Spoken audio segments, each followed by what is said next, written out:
नमस्कार. महाधुरळा यूट्यूब चॅनलमधून मी गुरु बाळमाळे आपल्या सर्वांचं मनापासून स्वागत करतोय. महापालिका आणि जिल्हा परिषद निवडणुकीच्या पार्श्वभूमीवर आता फोडाफोडीच्या राजकारणाला प्रचंड वेग आलेला आहे. विशेषतः कोल्हापूर आणि सांगली जिल्ह्यात ही फोडाफोडी जोरात सुरू आहे. सांगली तर फोडाफोडीत सुपरफास्ट आहे. भाजपनं आता काँग्रेस आणि राष्ट्रवादी शरद पवार गटाच्या प्रमुख नेत्यांना आपल्या गळाला लावण्यासाठी प्रचंड प्रयत्न सुरू केले आहेत. याचाच एक भाग म्हणून आमदार शरद आमदार अरुण लाड यांचे सुपुत्र शरद लाड यांना आपल्या पक्षात घेण्यासाठी 4 दिवसापूर्वी भाजपचे नेते थेट कुंडलला पोहोचले आणि त्यांनी शरद लाड यांना ऑफर दिलेली आहे आगामी विधान परिषद निवडणुकीची. त्या पाठोपाठ आता आणखीन एक पाऊल भाजपनं उचललेलं आहे, ते म्हणजे पृथ्वीराज पाटील जे सांगलीचे काँग्रेसचे शहर अध्यक्ष आहेत. पृथ्वीराज पाटील यांना आपल्या पक्षात भाजप आता घेणार हे नक्की झालेलं आहे. विधानसभा निवडणूक झाल्या भाजपनं पृथ्वीराज पाटील यांच्यासाठी प्रयत्न सुरू केले होते. खरं तर 5 वर्षापूर्वी झालेल्या निवडणुकीत पृथ्वीराज पाटील हे काँग्रेसचे उमेदवार होते, पण त्यांचा काटावर पराभव झाला. दादा गटानं फारशी मदत केली नाही, त्यामुळे हा पराभव झाला.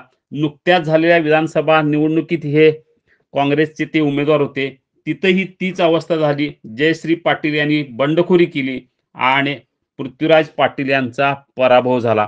पण या सगळ्या पार्श्वभूमीवर काँग्रेस आपल्या पाठीशी ठामपणे उभे राहत नाही, ताकद देत नाही, याची जाणीव पृथ्वीराज पाटील यांना झाली आणि तेथूनच त्यांचा प्रवेश भाजपच्या दिशेनं सुरू झाला.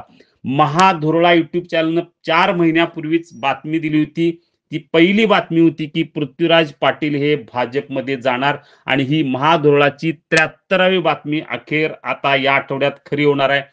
आज भाजपचे प्रदेशाध्यक्ष रवींद्र चव्हाण, पालकमंत्री चंद्रकांत दादा पाटील आणि मंत्री जयकुमार गोरे हे तिघही पृथ्वीराज पाटील यांना रात्री भेटणार आणि लवकरच त्यांच्या प्रवेशाची तारीख निश्चित होणार. मुख्यमंत्री देवेंद्र फडणवीस यांच्याशी चर्चा होणार आणि तारीख ठरणार. येत्या आठवड्याभरातच हा प्रवेश होणार असल्याचं कळतं. या संदर्भात पृथ्वीराज पाटील यांच्याशी संपर्क साधला असता त्यांनी याला दुजोरा दिलेला आहे. काँग्रेसनं आपल्याला ताकद दिली नाही, 2 निवडणुकीत आपला काटावर पराभव झाला, त्यामुळं सन्मान काय असतो हे काँग्रेसनं आपल्याला दिलं नाही, ताकद दिली नाही, यामुळे आपला मार्ग वेगळा शोधावा लागला, अशी प्रतिक्रिया त्यांनी दिलेली आहे. याचा अर्थ सरळ आहे की त्यांचा भाजप प्रवेश निश्चित झालेला आहे. येत्या आठवड्यातच मुंबईत हा प्रवेश होणार. शरद लाड आणि पृथ्वीराज पाटील या दोघांचा एकत्र प्रवेश होणार की वेगवेगळा होणार एवढीच उत्सुकता आहे.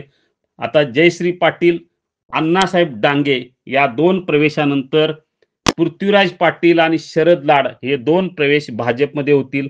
आगामी महापालिका निवडणुकीच्या पार्श्वभूमीवर हे प्रवेश अतिशय महत्वाचे आहेत. सांगलीत पृथ्वीराज पाटील यांची मोठी ताकद आहे.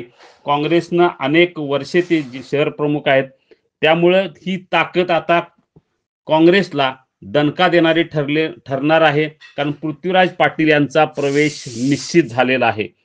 या सगळ्या पार्श्वभूमीवर येत्या आठवडाभरात पृथ्वीराज पाटील हे भाजपमध्ये जातील, त्यांच्या हातात कमळ येईल आणि महाधुरळानं 4 महिन्यापूर्वी दिलेली बातमी खरी ठरेल. ही महाधुरळाची 73वी बातमी खरी ठरणारी असणार आहे. एकूणच राजकीय वाटचालीत अनेक बातम्या यापूर्वी महाधुरळानं ब्रेक केल्या आणि त्यातल्या तब्बल 72 बातम्या खऱ्या ठरलेल्या आहेत.